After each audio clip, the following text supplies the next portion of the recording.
Assalamualaikum warahmatullahi wabarakatuh. Pemirsa, hari ini giliran saya Putri Viola yang akan menemani Anda di One on One on the Spot. Tokoh yang satu ini kami undang untuk bisa berbicara di One on One. Saya mengenal beliau sebagai sosok yang begitu passionnya, begitu besar, luar biasa, komitmennya juga di dunia olahraga. Sehingga mungkin ini ya yang membuat beliau ini begitu keras saat memotivasi para pemain dan sepertinya juga sudah siap menerima hujatan, kritik dari semua warga negara Indonesia. Ketua Umum PSSI, Bapak Erick Thohir. Pak Erick, bisa tidur nyenyak, mimpi indah setelah Indonesia menang dari Arab Saudi? Belum. Kok belum, Pak? Kan belum tuntas kerjanya. Kan targetnya bukan menang per game, tapi bagaimana kita bisa dapat kesempatan untuk kualifikasi Piala Dunia. Sama seperti waktu itu kita kerja keras untuk meloloskan tim Olimpiade, ya itu target utamanya. Walaupun memang apapun hasilnya kita harus tetap bangga karena kita belum pernah waktu itu ranking 4 Asia untuk U23 dan kita bisa bermain untuk kualifikasi Piala Dunia. Tapi ya namanya bola, selalu ada drama. Selalu ada drama, itu dinantikan juga. Tapi alhamdulillah akhirnya Indonesia berhasil meraih kemenangan perdana grup C ini, Pak.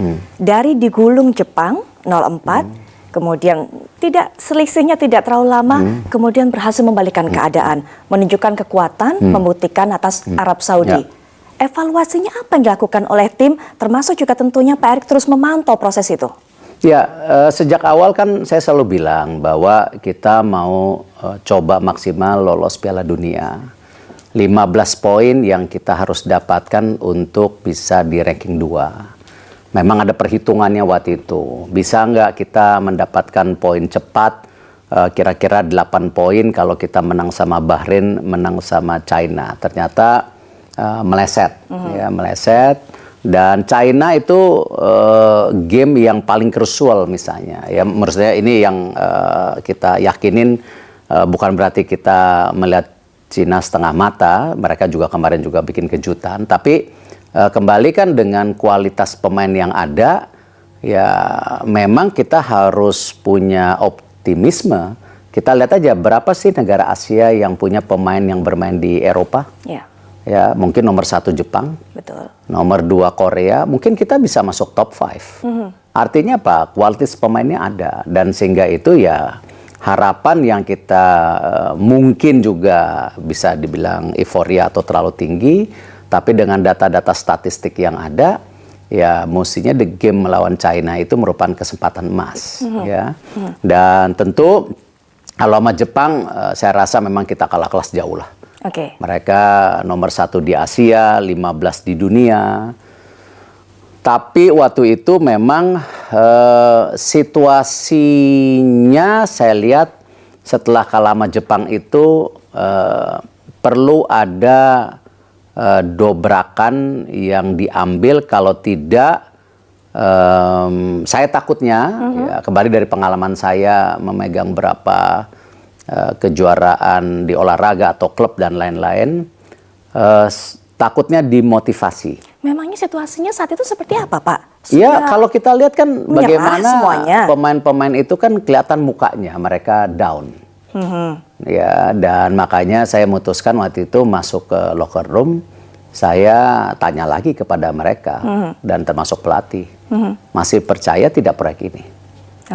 Dan jawabannya percaya. Kalau waktu itu jawabannya sudah nggak percaya, ya saya mundur benar waktu itu. Ya karena gini, ini kan sebuah tim yang dimiliki oleh kita bersama, bukan dimiliki oleh pelatih, oleh pemain atau oleh saya, tapi kan ini dimiliki oleh bangsa dan negara kita.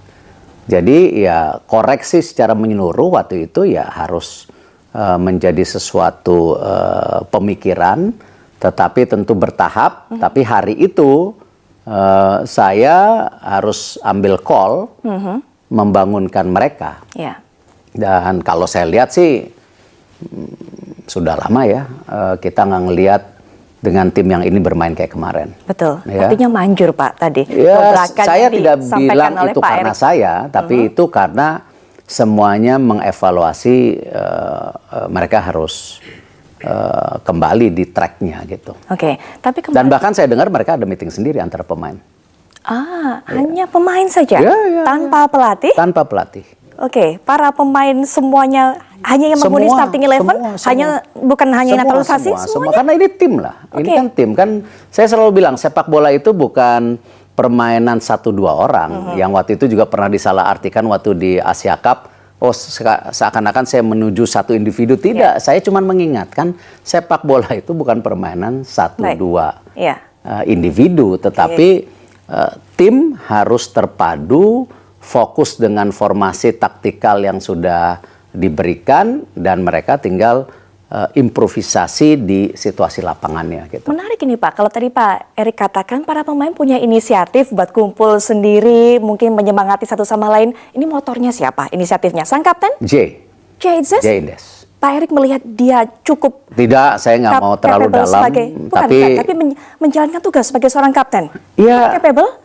Iya, J ini saya rasa nggak hanya di Indonesia ya, di banyak negara Asia kalau mereka mendapatkan pemain J Indes itu anugerah. Karakternya baik, leadershipnya luar biasa, permainannya. Kemarin beberapa kali dia menyelamatkan posisi-posisi genting juga di gawang itu. Jadi ya, dan ini pemain yang bermain di Serie A ya. Serie A itu kan liga terbaik nomor 2 di dunia saat ini. Nah jadi ya mumpuni, jadi ya kita harus percaya ya hari ini dia kaptennya. Betul sekali, J. Indes juga salah satu pemain yang bisa dipercaya, sangat kompak menjaga barisan pertahanan, chemistry-nya cukup nyambung dengan para pemain lain. Ya, kan? Dengan supporter dia juga berani bicara, komunikasi dengan semua pemain, pelatih, termasuk kepada saya baik. Jadi ya faktor yang penting buat tim ini gitu. Tapi ini bukan permainan individu. Betul, ya, betul. Ini permainan kita sepakat soal itu. Adanya inisiatif J. Indes, adanya pertemuan-pertemuan seperti itu, artinya sudah cukup ngeblend antara para pemain naturalisasi dengan para pemain lokal yang asli kelahiran kita. Saya nggak pernah dengar. Gap. Saya tidak pernah ada dengar situasi pemain lokal juga seperti Marcelino, Witan, Rido dan lain-lainnya. Mereka lihat kok bagaimana tim Indonesia ini sudah naik kelas. Jadi mau tidak mau mereka juga harus menaikkan kelas mereka, kalau nggak tertinggal. Makanya kemarin saya bicara juga mengenai Yuto Nagatomo, ya sebenarnya itu simple buat saya, bagaimana Yuto sampai hari ini bisa in shape, ya karena memang dia siapkan dirinya dengan baik. Nah itu yang saya ingatkan untuk seluruh pemain, termasuk di luar negeri, termasuk yang di dalam, karena kelas kita sudah naik, ya aktivitas tambah individual skill itu mereka harus lakukan. Apapun caranya, saya kan masing-masing. Kan ini kan ininya mereka, panggungnya mereka. Gitu. Salut sih saya sama pemain. Jadi ini sepertinya menepiskan ketakutan para pemirsa, kemudian juga semuanya pecinta bola yang mengatakan ini para pemain naturalisasi cuma hanya sekedar mencari nama saja, nggak ada semangat kebangsaannya. Tapi Anda bisa dengarkan cerita Pak Erick Thohir tadi, apa dikatakan oleh sang kapten Bang Jai, begitu kalau katanya warganet dan para netizen, Pak Erick ini ternyata bisa mengakomodir, bisa bikin solid satu tim. Sesaat lagi, tetaplah di One on One. Responsibility as the president of the federations. All the result we have, I bring the coach, I bring all the players to believe in the projects. The question, do you all still believe in this project? Do you still believe on me as a leader? Yes. Because otherwise, I'm willing to step down. Ada kembali di One on the Spot, ada bocoran dari Pak Erick Thohir karena ternyata para pemain ini semuanya melaksanakan rapat bersama untuk bisa tampil all out saat berhadapan dengan Arab Saudi. Kayaknya itu kepancing juga sih Pak, karena Bapak datang ke kamar ganti, ruang ganti setelah kalah dari Jepang, dan itu ngamuk gak sih Pak? Karena galak banget kayaknya ngomongnya. Enggak lah, saya orangnya kan tegas. Ya saya cuman memastikan kita balik ke tracknya, karena kalau sama Saudi kemarin kita kalah, kesempatan untuk ranking 3-4 pun mungkin berat sih. Ya, mungkin berat. Jadi ya memang itu di titik ya kita harus dapat poin, bahkan 3 poin. Itu memang sangat krusial. Dan kita bisa lihat hari ini dengan kemenangan kemarin, terus Bahrain sama Australia seri, Itu berarti kan semuanya poin 6 itu ranking 2 sampai berapa? Ranking 5 ya, ranking 5. Itu 6 poin. Artinya emang grup ini grup neraka. Ya. Ya, dan dengan posisi kemarin kita menang, kita back on track, kita hidup lagi gitu. Cuman kalau kemarin kalah ya kita cuman 3 poin. Ya. Jadi walaupun kita masih punya 2 pertandingan kandang dan 2 away, tetapi kan semua tim juga dengan posisi ingin qualified. Ya. Jadi Jepang aja yang sudah qualified main serius, Betul. ya kan, masih menang juga gitu. Ya, jadi ya ini ya pertandingan Saudi kemarin ya benar-benar hidup dan mati. Oke. Tadi juga di awal segmen, pemirsa kita sudah putarkan kembali bagaimana kemudian cara Pak Erick Thohir ini membakar semangat dari para pemain. Sempat ngomong Pak Erick, kalian percaya nggak dengan proyek ini? Bahkan juga Pak Erick mengatakan, kalau nggak percaya ya sudah, saya akan mundur dari jabatan Ketum PSSI.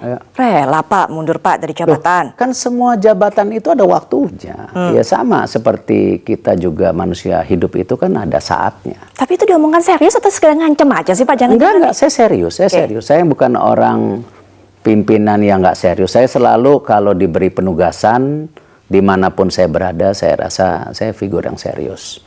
Dan saya tahu di mana momen-momen itu kritikal harus diambil, ya keputusan harus diambil ya saya harus lakukan. Karena membangun sepak bola Indonesia ini kan bukan karena Erick Thohir, tetapi bagaimana ini visinya harus satu antara PSSI, pemerintah, liga, klub, stakeholder dari sepak bola harus punya visi yang satu. Kita mau dibawa ke arah kemana?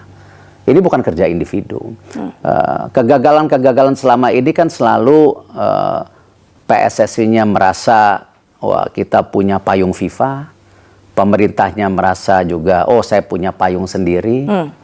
Tidak ada saya rasa negara yang bisa maksimal kalau pemerintah dan PSSI-nya tidak bekerja sama. Egosentris dong masing-masing. Ya, dan platformnya emang seperti itu. Kecuali kita bicara seperti di Amerika yang dimana private sector swasta itu sangat dominan.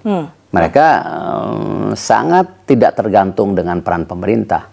Tapi kalau kita lihat di Saudi, di China, di banyak negara termasuk kita, ya memang hal ini harus bersama-sama kita bangun dengan mindset dan visi yang sama.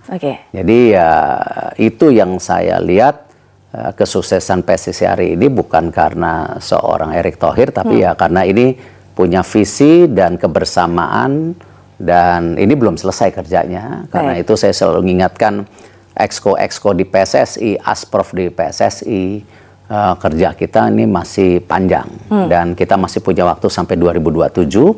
Saya sebagai individu yang dipercaya, habis itu kita review lagi. Baik, Ya, apa yang disampaikan oleh pelatih Coach Sinteyong, kemudian juga para pemain setelah Pak Erick menyampaikan itu? Setelah mempertanyakan keseriusan mereka, masih mau nggak mereka kemudian menjalankan proyek ini? Ya, jawabannya iya, dan kita bisa lihat, saya rasa semua ada nggak ada gitu Pak yang japri pribadi gitu terus ngomong apa gitu? Ada Tom Hay. Apa yang disampaikan? Ya itu individu, saya bisa ngomong. Boleh lah Pak, rahasia. Ya intinya sebenarnya apa, dia intinya? bilang bahwa Presiden, I'm here to achieve the dreams. Ya dia juga sampaikan kita semua ingin ngasih lihat bahwa kita ini jadi satu kesatuan. Baik, ingin mengasih lihat semuanya jadi satu kesatuan. Ya. Kemenangan kemarin apakah juga sudah membuktikan Pak bahwa ternyata perekrutan ini termasuk juga proyek mendatangkan para pemain naturalisasi ini sudah berhasil? Sudah cukup membuktikan itu Pak? Saya nggak bisa ngelihat konteksnya hanya satu sisi. Tetapi harus kita lihat konteksnya secara besar. Ini pertama kali kita sebagai negara tim U17, U20, U23 dan seniornya qualified buat Asia. Dan tim putri kita lagi tanding di Laos. Kalau ini tim putri kita juga lolos Asia, ini pertama kali sejarah lagi putra putri kita lolos Asia. Artinya apa? Pembangunan sebuah program itu ada jangka pendek, menengah, dan jangka panjang. Paparan ketika kita berikan kepada Presiden FIFA waktu itu program Indonesia 2045, di mana kita menargetkan menjadi ranking 50 dunia, yaitu semua program. Ya, dan harus serius program itu. Jadi, dan kalau kita lihat ya salah satunya menarik semua yang terbaik yang ada di seluruh dunia untuk bisa memperkuat tim Indonesia dengan mereka memang merah putihnya ada. Lihat di tim putri kita sekarang sudah 2 dari Belanda, ya 2 dari Amerika, muda-muda gitu. Nah sama juga kalau kita lihat U17 kita cuma punya 1, Matthew Baker yang bapaknya Australia, ibunya Indonesia. Lalu di U20 kemarin 1, Jens Reven, baru sekarang tim sama Dion ingin bergabung lagi.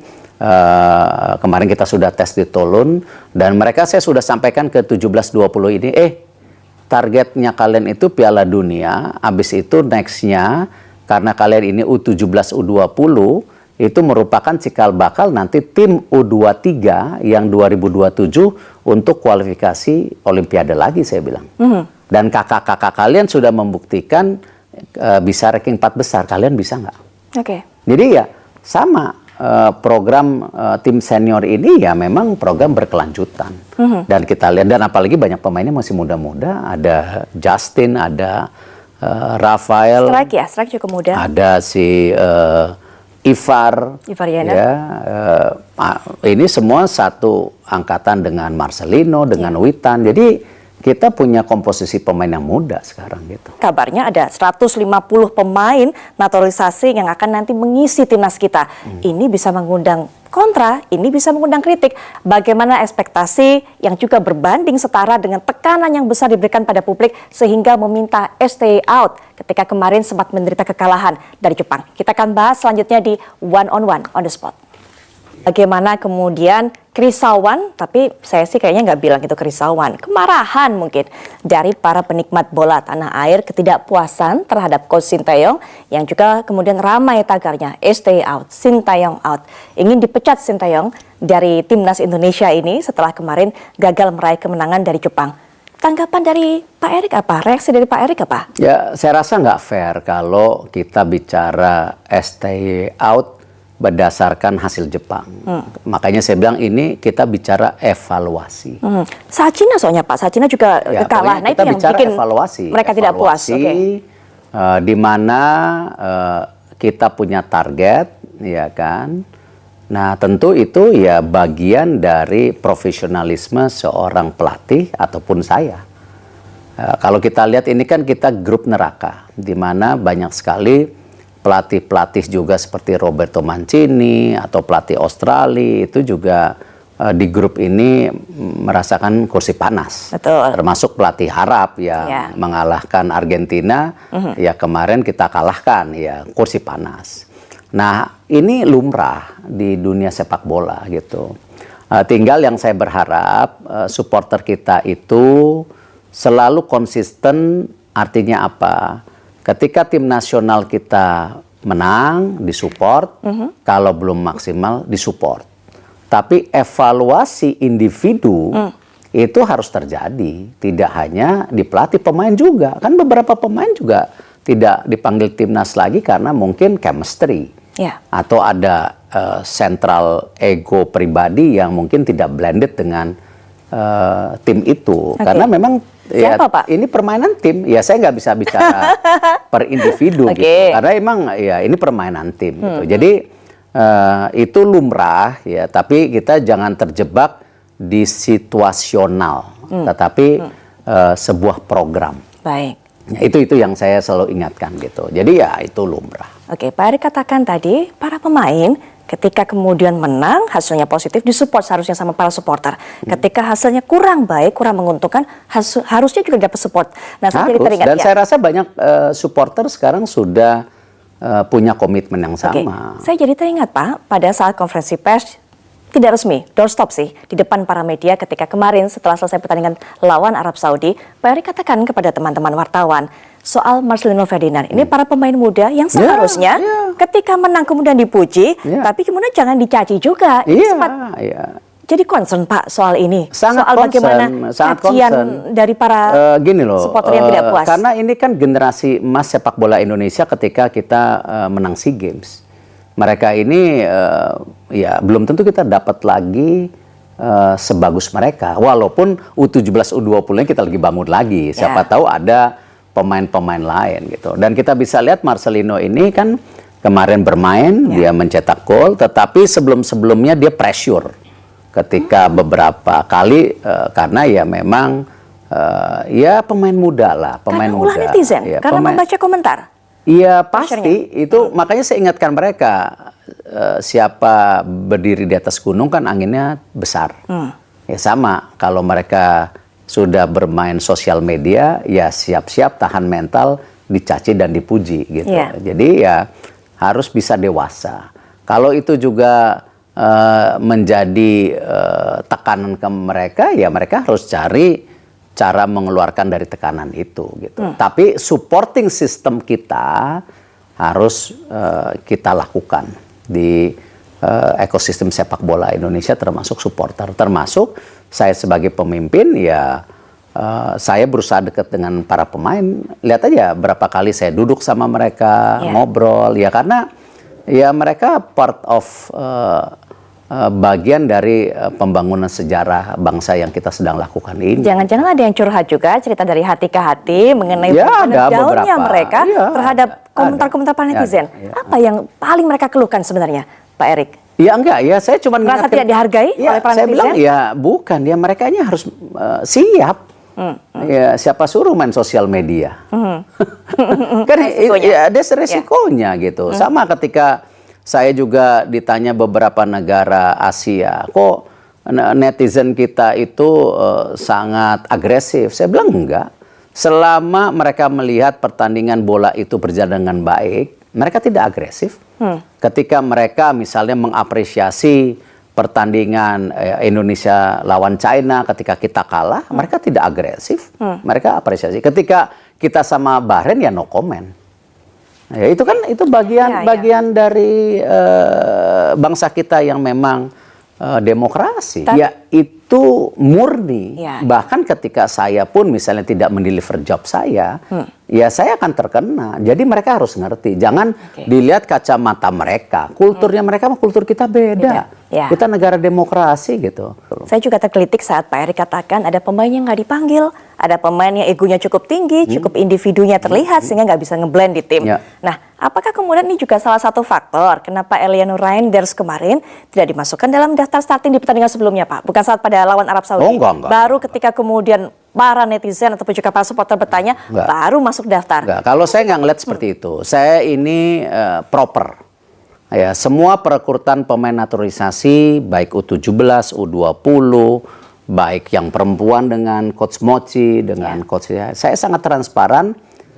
Ini database-nya. Mana yang kalian perlu? Dan saya rasa di bawah kepemimpinan saya dengan dukungan pemerintah ya karena tidak mudah untuk bisa menaturalisasi pemain kalau presiden tidak mau, ketua DPR semua tidak support, saya ngucapin terima kasih gitu. Menteri juga sangat support. Ya saya rasa nggak pernah deh para pelatih ini mendapatkan luxury seperti yang kita provide hari ini. Silakan tanya Coach Indra, Coach Nova, bagaimana program mereka jalan ya.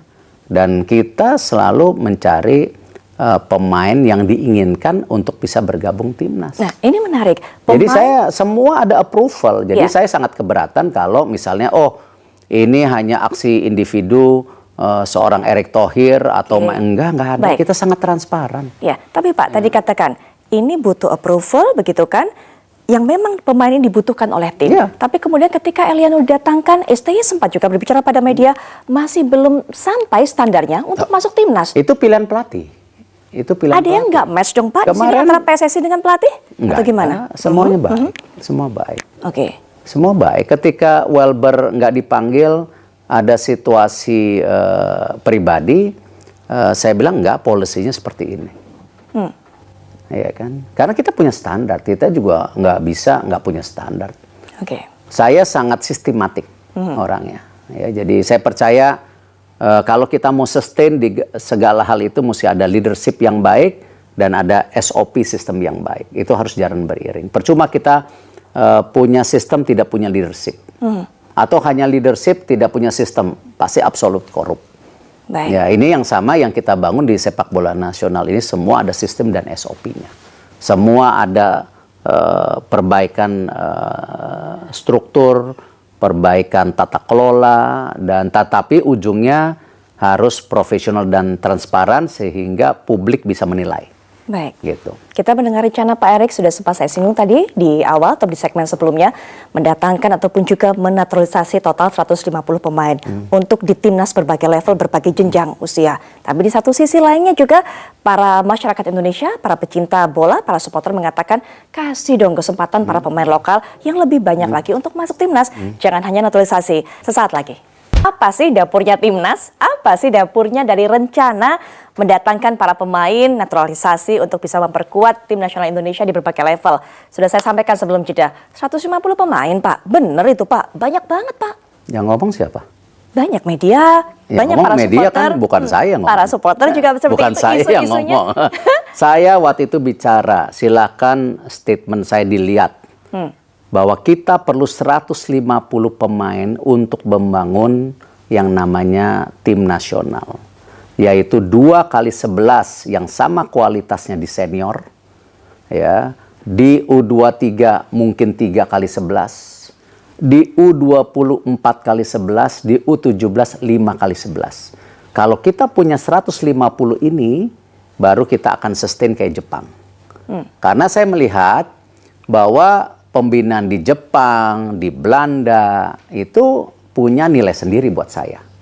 Ya, tetapi juga kita bisa lihat bagaimana negara seperti Prancis dan Maroko yang banyak melakukan penarikan diaspora. Ya. Kita lihat ya pemain Prancis itu namanya bukan Prancis semua sekarang. Ya. Ya, nah jadi 2 atau 3 metode yang ada ini ya saya buka dan itu yang menjadi tentu agenda reform untuk daripada PSSI. Jadi kita perlu 150 pemain. Coba kita lihat misalnya, kalau di U20 kita, ya kita belum punya 4x11. Silahkan tanya Coach Indra. Ya, di Coach Nova kita belum punya 5x11 pemain. Even tim nasional kita yang hari ini 2x11 aja belum.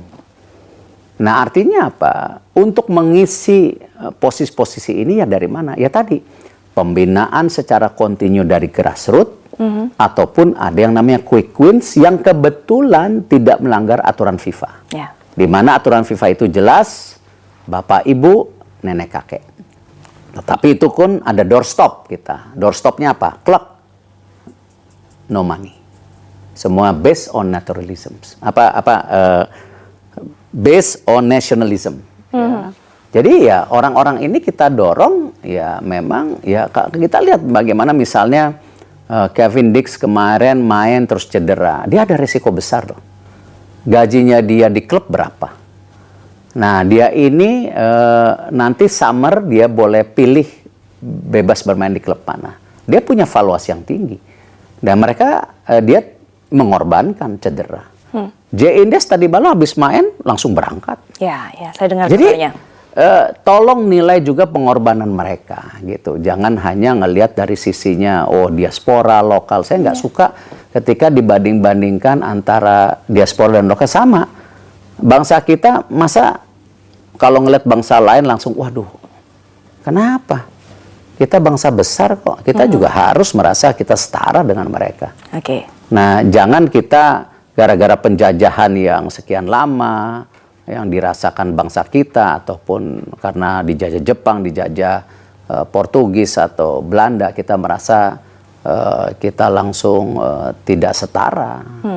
Nah, ini yang saya dorong bahwa semua talent pool terbaik yang ada di Indonesia ataupun dunia, yang punya kesempatan membangun merah putih, ya kita harus beri kesempatan itu.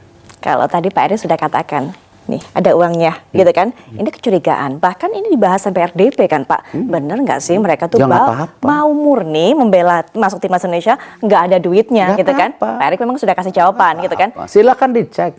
Ya, yang penting mereka itu gini loh. Satu, mereka kenapa mau gabung? Saya sudah bilang bahwa mereka harus diyakinkan kita punya program yang serius. Oke. Karena itu kenapa waktu itu salah satu propaganda, nah, mungkin propaganda yang menarik mereka ketika Indonesia lawan Argentina. Siapa sih pemain di dunia nggak mau lawan Argentina gitu? Nah itu propaganda. Ya, karena itu ingatlah setelah SEA Games langsung kita bawa Argentina. Itu bagian dari propaganda. Supaya kita bisa ngasih lihat, oh kita ini sudah disorot pemberitaannya di dunia. Dan itu ya tools alat mudah untuk campaign. Nah di situ setelah itu baru kita buka, ini loh programnya. Oke. Ini loh keseriusan kita, ya kan? Dan mereka ngerti ya bahwa wah ini menarik buat juga menaikkan status dan value-nya mereka. Jadi secara ekonomikalnya ada, tetapi bukan kita yang kontrol. Itu market. Ya kalau mereka tiba-tiba dapat sponsor dari A, B, C, ya itu market. Sama ketika sosial media dia, ini kembali ke sosial media. Ketika mereka hit dari nobody menjadi 4 juta, ya itu resikonya mereka juga gitu. Nah ini yang kita melihat sebuah kesinambungan yang memang kita buka untuk bagaimana akses ini kita buka secara baik. Tapi ya kembali profesional dan transparan. Gitu. Soal propaganda, soal campaign, kita jadi tahu bahwa ternyata saat kemarin mendatangkan Argentina, termasuk salah satu hal itu untuk membuka mata para pemain. Iya kalau nggak katanya, ya kan? Kita mau Piala Dunia, mau ke Olimpiade. Mana? Oke. Ya dengan kita bawa Argentina, ya itu, wah serius ya gitu. Sekarang di titik ini, begitu sudah banyak pemain diaspora bergabung, masih ada rencana lagi Pak? Harus. Untuk propaganda lagi? Enggak, bukan. Sekarang udah bukan propaganda. Sudah bukan kita harus lagi. Apa dong? menjadi bagian menaikkan daripada ranking kita. Gitu. Tetapi ya kita harus berani melawan tim yang lebih besar. Kemarin timnas putri kita lawan Belanda kalah 15-0, so what? Tapi kan apa yang mereka alami selama training di Jepang sebulan, lalu juga main dengan Belanda, saya rasa pemain putri kita akan lebih baik. Ya mudah-mudahan kita lihat nanti di AFC Laos ini. Karena rata-rata ini sangat muda. Ya 17, 20, ya 19, ya jadi rata-rata sangat muda. Masih panjang perjalanan mereka. Ya jadi ya kan? kita harus kalau bisa ya 5-6 tahun lagi timnas putri kita juga dalam posisi yang kompetitif. Ya kemarin seperti futsal setelah 14 tahun juara. Akhirnya. Iya kan? Karena apa? Simple, program. Waktu itu saya bilang sama pimpinan futsal Michael Rat, sekjennya dan seluruh ini futsal, ya ini ada kejuaraan AFF, coba kita bikin training camp 2-3 bulan. Kalian mulai tanding, nggak bisa datang. Ternyata ya rezeki anak soleh buat semua pengurusnya, termasuk kami di PSSI, setelah 14 tahun juara juga, ya rezeki anak soleh. Nah kita bangun lagi sekarang bola pantai. Ya kan, karena ya kita negara kepulauan, ya kita coba bangun bola pantai gitu. Jadi ini program PSSI gede loh, bukannya hanya kayaknya yang sepak bola semata, tapi ini ada yang lain-lainnya ya. Memang tadi kembali tanpa dukungan pemerintah, tanpa dukungan private sector, tanpa dukungan kita semua berat. Pak Erick katakan tadi, saya tidak suka memisahkan antara pemain diaspora dengan pemain lokal, semuanya menyatu kok, semuanya para pemain timnas. Tapi sebenarnya realitanya di mata para semuanya supporter ataupun juga masyarakat Indonesia masih ada yang membedakan hal itu Pak. Sehingga kemudian tapi mayoritas enggak. Ketika kemarin, tapi masih ada Pak yang bersuara? Setidaknya. Yakin Pak sedikit. Karena gini Pak, ketika kemarin melihat Ramadan Sananta mampu mencetak 2 gol, mereka mengatakan bahwa tuh kan yang cetak gol adalah pemain lokal, jadi dikasih dong kesempatan pemain lokal untuk lebih banyak lagi masuk timnas. Kita kasih contoh di Liga. Terlepas kita menambah pemain asing di Liga, karena memang kalau kita lihat kenapa kita ranking 6, karena di AFC itu ada hitungan poin, bagaimana klub-klub kita bisa perform. Nah aturan itu kenapa sekarang 8 pemain asing 6 di lapangan, 2 bench. Ya. Ya, tetapi ingat, kita ada proteksi loh. Semua pemain tim nasional yang di liga harus dimainkan. Tidak aja saya rasa liga di dunia atau federasi yang punya intervensi kuat seperti PSSI dengan liganya hari ini. Tetapi liga dikelola secara independen, tapi kita bilang mindsetnya harus sama. Ingat loh, liga sekarang banyak dapat duit, liga dapat sorotan karena timnas juga. Ya kan? Karena apa?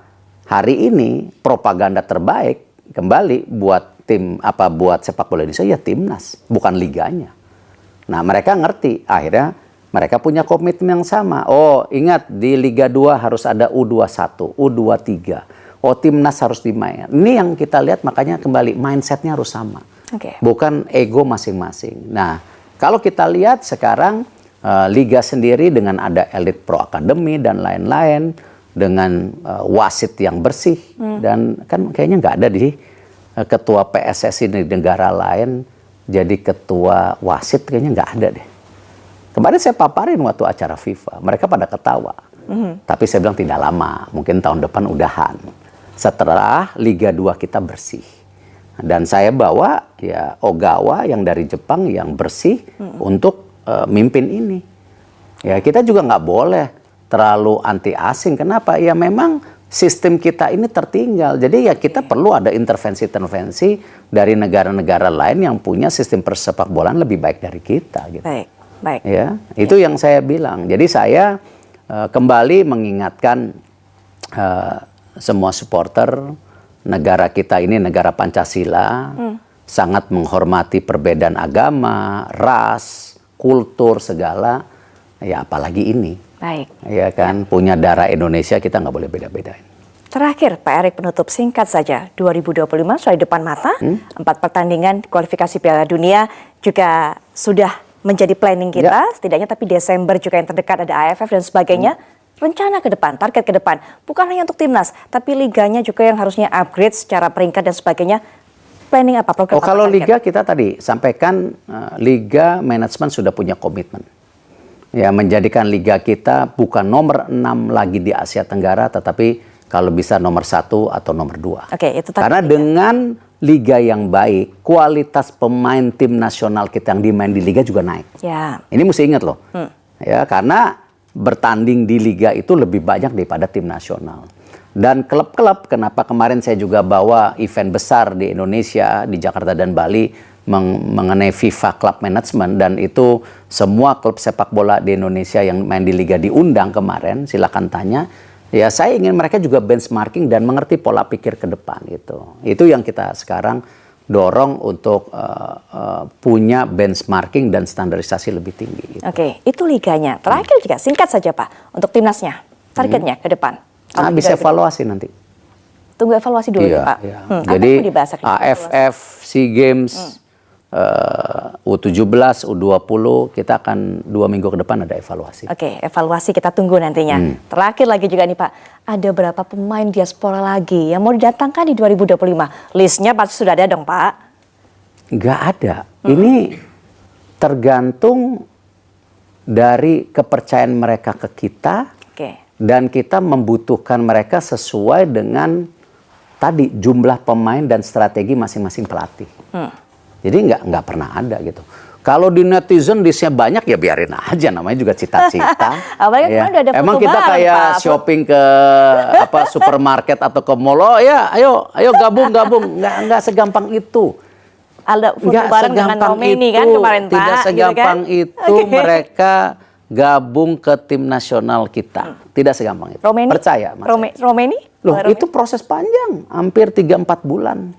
Baik. Dan saya masih terus meyakinkan dia kemarin setelah kalah dengan Jepang, ya saya tanya, are you sure? Gitu loh. Dia menjawab, yes, I want to be part, katanya saya mau buktikan saya bermanfaat. Besoknya dia main bola sama anak-anak. Makanya luar biasa kita itu. Bertanya nih, karena biasanya kan sama pemain diaspora posenya adalah salaman, kali ini gayanya beda. Ya karena kan? Masih proses. Kita tunggu nanti bagaimana prosesnya. Kalau udah salaman tuh udah ini. Gitu. Pak Erick, terima kasih sudah berbincang. Kita juga jadi tahu bagaimana rencana ke depan dari timnas, termasuk juga segala hal yang berkaitan dengan sepak bola tanah air. Sukses Pak Erick Thohir. bersama juga dengan para pemain timnas dan juga semoga PSSI bisa mengantarkan timnas mencapai targetnya. Yes. Mohon support, mohon doa. Akhir kata, saya Putri Viola pamit. Sampai jumpa.